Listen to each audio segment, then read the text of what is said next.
Hello everyone. Reliance, as we all know, is nothing less than a brand name.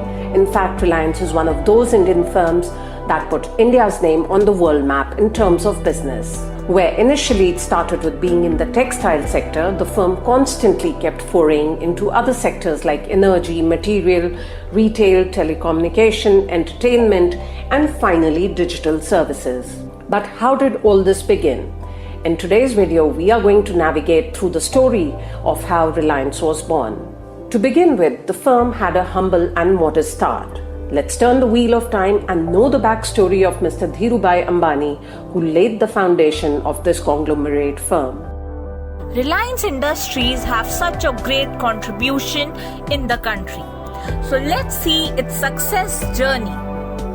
Mr. Dhirubhai Ambani was born in Gujarat, and his father was a school teacher in a small village.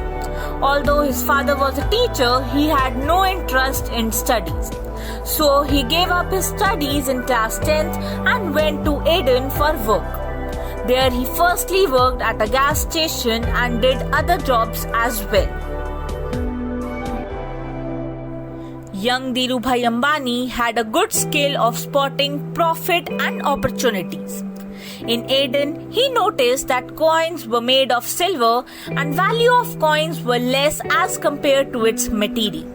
He collected the coins, melted them and made silver material to make money. After 8 years, he returned to Mumbai in 1957. He started business with the money he made in Aden. He started Reliance Commercial Corporation, which deal in the trading of polyester yarn and spices.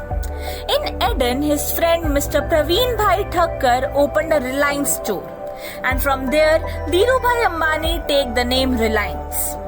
After he attained the success in yarn and spices, he started the manufacturing of fabric and launched his brand Vimal. He started his first mill in Ahmedabad.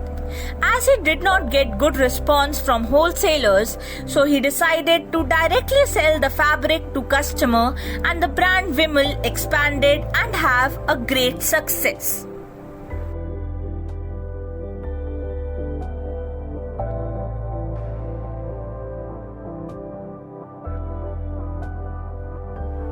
When Mr. Dhirubhai Ambani decided to launch Reliance IPO in 1977, only a handful of people invested in the stock market at that time. Stock market was not a familiar term in India during that time, so to pass this hurdle, he decided to convince people from various cities.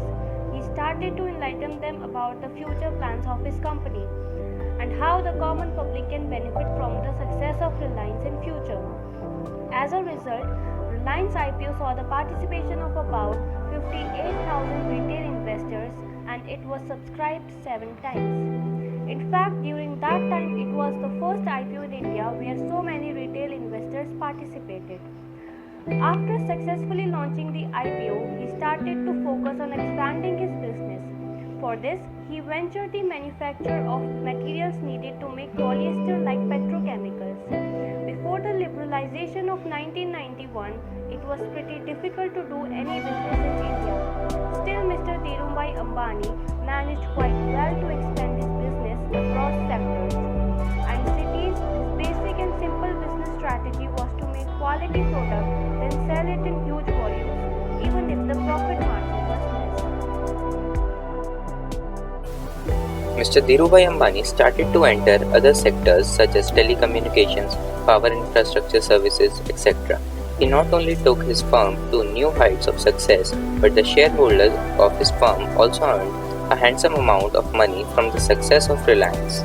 He kept his promise of good business growth that he made to investors by launching Reliance IPO. When Reliance bought its IPO in 1977, its revenue was around 70 crores. But in 2002, the year in which Dhirubhai Ambani passed away, Reliance had made a whopping revenue of 75,000 crores. Well, these figures will help you imagine the return investors must have incurred by investing in Reliance during that time.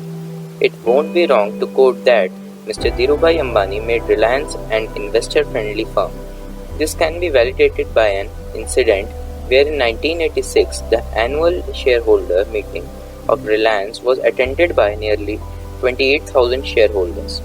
During that time, no hall in Mumbai had a capacity to hold these many people.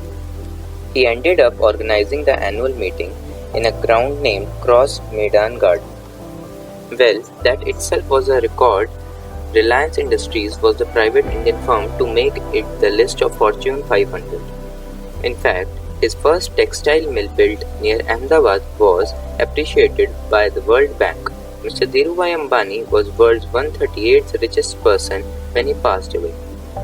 4 years back, in 2016, the Indian government facilitated him with Padma Vibhushan for his work and contribution, and it was received by his wife Kokila Ben Ambani.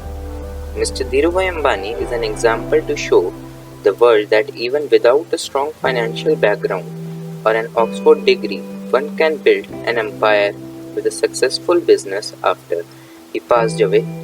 His business were divided among his sons, Mr. Mukesh Ambani and Anil Ambani. Reliance Industries, which is looked after by his elder son, Mr. Mukesh Ambani, recently became the first Indian firm to hit the market capitalization of approx 11 lakh crores. Are sure there is more to come, we hope.